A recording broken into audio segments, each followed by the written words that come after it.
At ayun nga ho, nagbabalik ang inyong lingkod, Carlo Mendez TV. At samahan niyo ako sa ating pag-uusapan ngayong gabing ito. Yan. 3, 2, 1, let's go!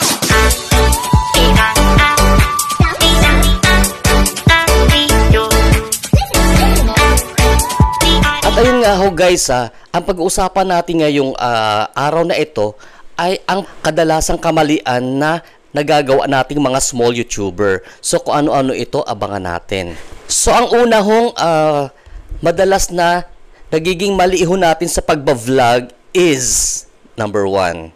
Ang paggamit ng ating mga Android phone na naka-portrait, ayan, or nakatayo. Yung portrait, ito bibigyan ko kayo ng example guys, ayan sa inyong screen.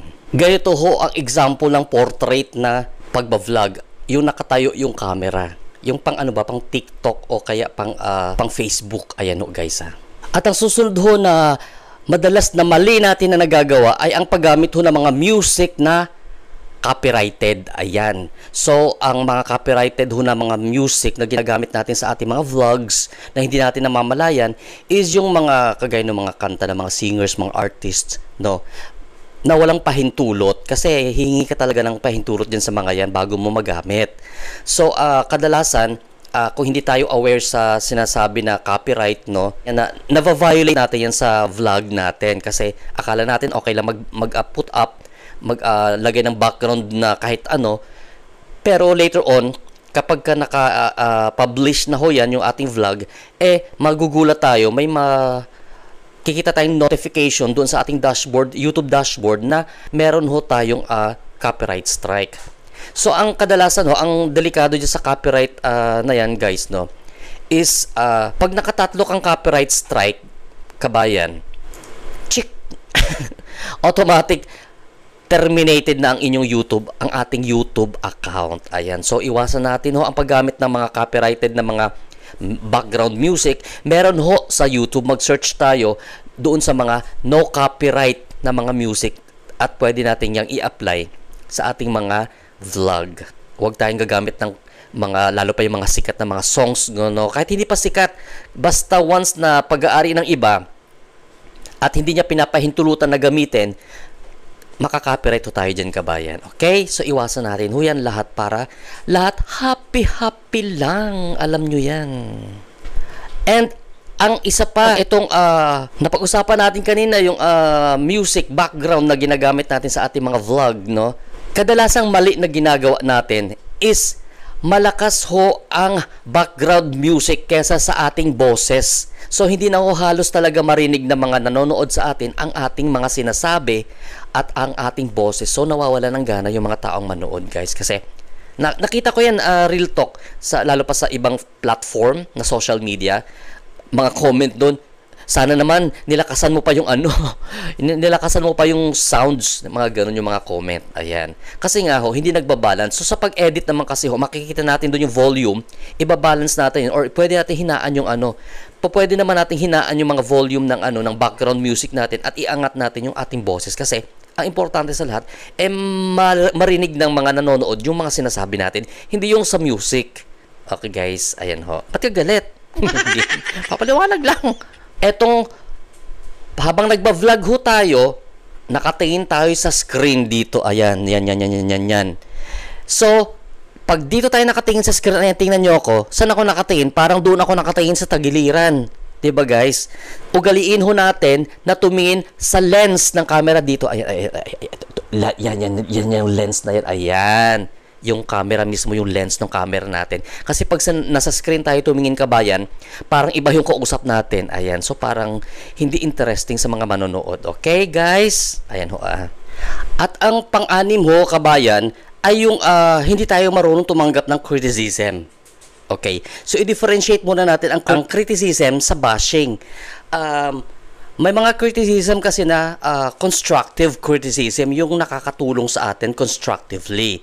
Kagaya ng, for example, sasabihin na, uy, suggestion ko lang, siguro medyo lakasan mo yung boses mo para mas marinig namin ng maayos, o kaya maganda naman yung content mo pero pwedeng pakiayos lang yung yung lightings, mga ganyan.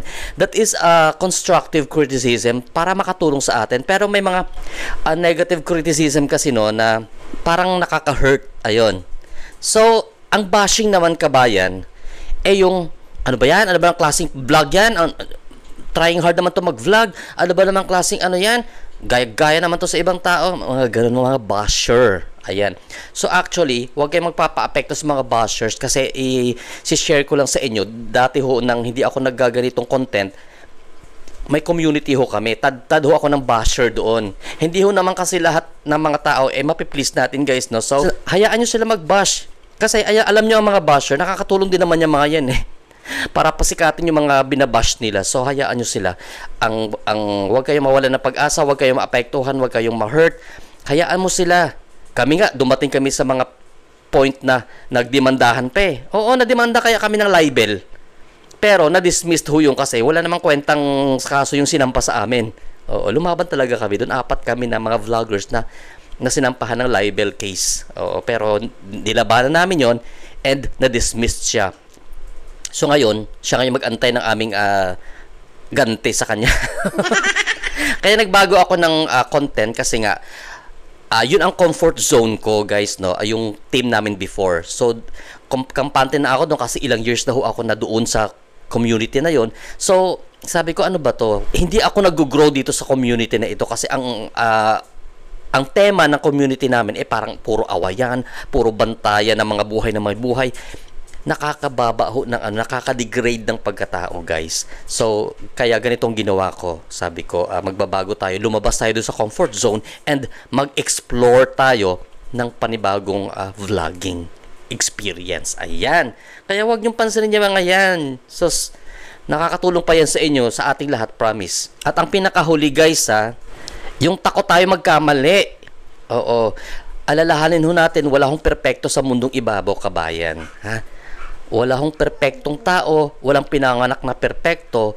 Lahat tayo is nagkakamali po. Kaya, yung bawat pagkakamali ho natin is yan ho ay magiging lesson sa atin para ho matutunan natin yung pagkakamali yun, and then the next time around maitutuwid ho natin yon.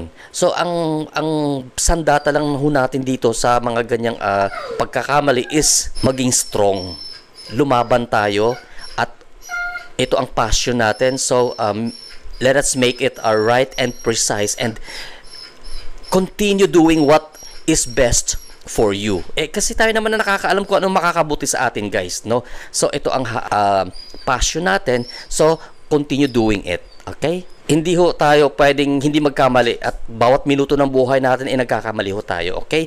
So sa pagba-vlog, continue doing it and basta reach your dreams. Ayan ho So ayun ho ang kadalasang kamalian na nagagawa ng mga small YouTubers kagaya ko. So wish ko ho na ma-correct natin ito kasi ako din minsan madami akong mali talaga, as in. Hindi ko ini-exclude yung sarili ko. Lagi kong ini-include ang sarili ko sa mga topic kasi nga na-experience ko ho lahat yon. Ayan.